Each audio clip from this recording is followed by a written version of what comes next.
Bonsoir et bienvenue à tous. Il s'est tenu un conseil des ministres ce mercredi et il a validé un projet de loi modifiant la loi relative à certaines infractions commises en matière de police de la circulation. Ce projet de loi vise à étendre les pouvoirs du juge en matière d'annulation du permis de conduire en cas d'accident de la circulation. Plus de détails dans les explications du porte-parole du gouvernement.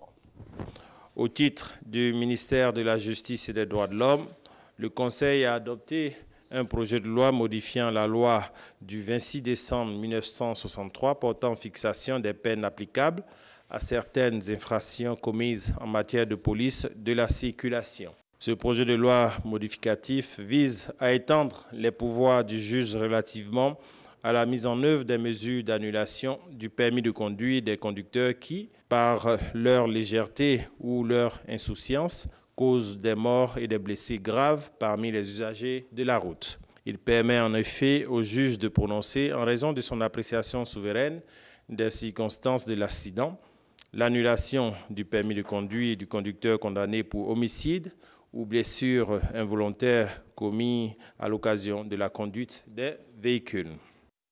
Plus d'informations sur ce Conseil des ministres dans le journal de 20 h. Le président de l'Assemblée nationale a reçu en audience l'ambassadeur d'Arabie Saoudite en Côte d'Ivoire. Les deux personnalités ont parlé notamment des relations bilatérales qui lient les deux pays.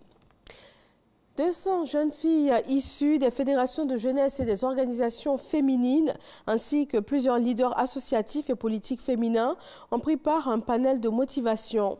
C'est une initiative du ministère de la Promotion de la Jeunesse et de l'Emploi des Jeunes autour du thème « Jeunes filles, pourquoi s'engager ?»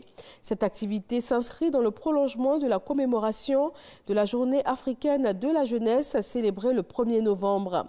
Il s'agit d'inciter les jeunes filles à s'engager dans le militantisme associatif et encourager chez elles le développement de l'esprit de leadership. Dans l'actualité internationale, en Guinée-Bissau, la grogne monte après une décision prise par les chefs d'État de la CEDEAO. Ils ont décidé d'envoyer des troupes supplémentaires sur place à l'approche des élections afin d'éviter que le processus électoral en cours ne soit remis en cause. Et la mesure est fortement contestée sur place. Un mouvement patriotique national s'est même créé à Bissau pour s'opposer à ce que ses fondateurs ont appelé une invasion de la Guinée-Bissau par des troupes étrangères. Ce mercredi, les auditions publiques dans le cadre de l'enquête visant la destitution du président américain Donald Trump débutent à Washington. Après 6 semaines de témoignages à huis clos et le vote d'une résolution à la Chambre des représentants, c'est maintenant le début des premières auditions publiques. Elles seront diffusées en direct et vues par des millions de téléspectateurs et d'internautes.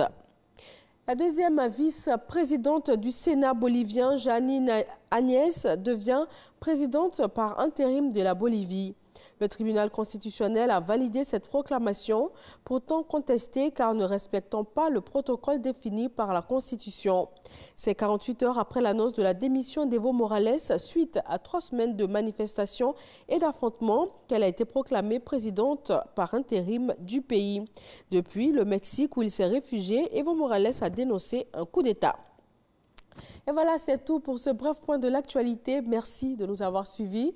Le flash, l'info dans nos régions, c'est tout de suite et le journal à 20 h. À tout à l'heure.